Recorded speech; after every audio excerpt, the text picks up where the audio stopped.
Distinguished ladies and gentlemen of the press,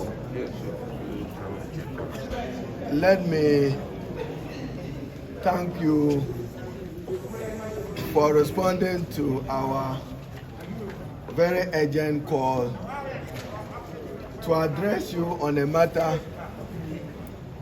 very significant for the future development of our country,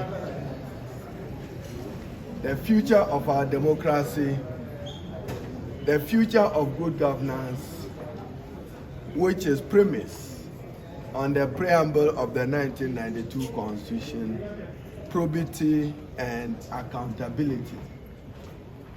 This afternoon, what the Nana Addo Dankwa government have done through its leadership in Parliament is to throw our quest and desire as a people for an open, transparent, and accountable government to the doors and to the winds. And the precedent that is being set, I worry for the future of our Parliament.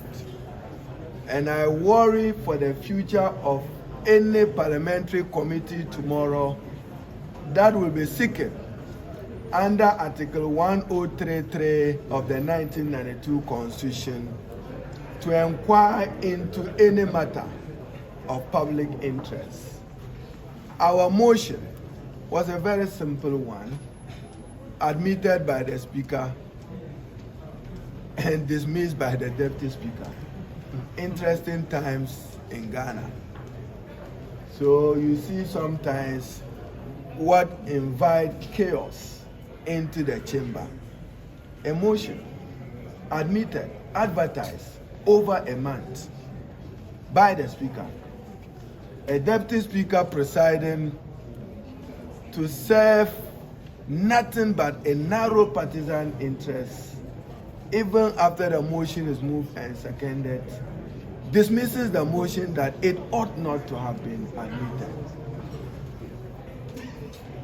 I hope that he is not impugning the authority and integrity of the Speaker, neither is he undermining the mandate and authority of the Speaker as a subordinate. I will comment on that matter at a future date. Because we still need to keep the unity of the country and Parliament together.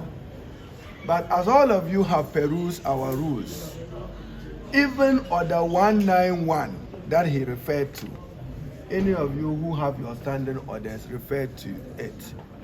It talks about a bill for which there is no subject area to deal with. A bill. But he relies on it. We are demanding transparency and accountability in the utilization of COVID resources.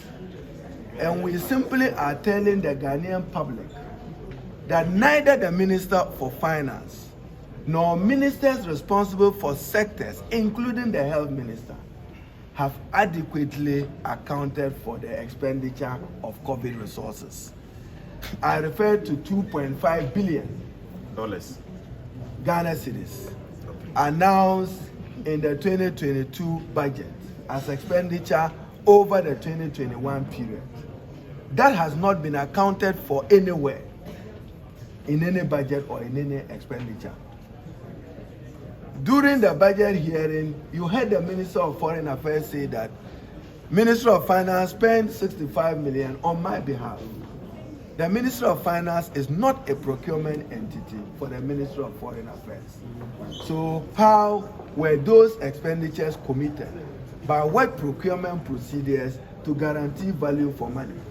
Even when the Honorable Deputy Minister for Finance, the Honorable Abra Osasare, attempted to explain, she could not account for the 65 million.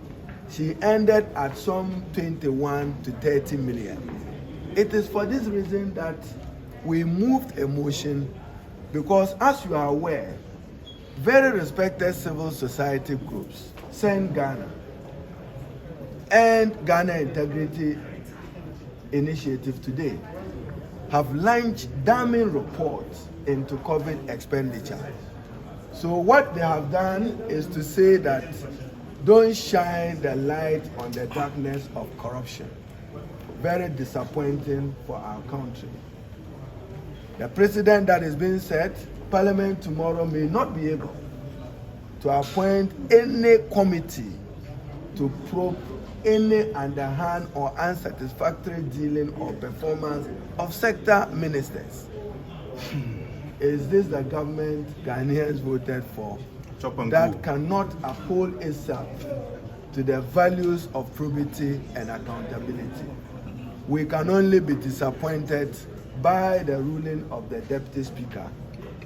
I will urge my colleagues to be calm. We have only lost not even a vote on a motion, because today would have defeated them, but there are many more motions to come. Even tomorrow, we will move the motion on Frontiers, which is doing open thievery at the airport. That's what COVID. It didn't go through any procurement process.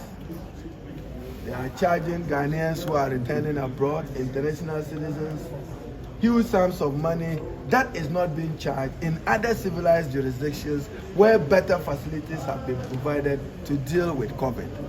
So I'm done with the first phase of my press conference.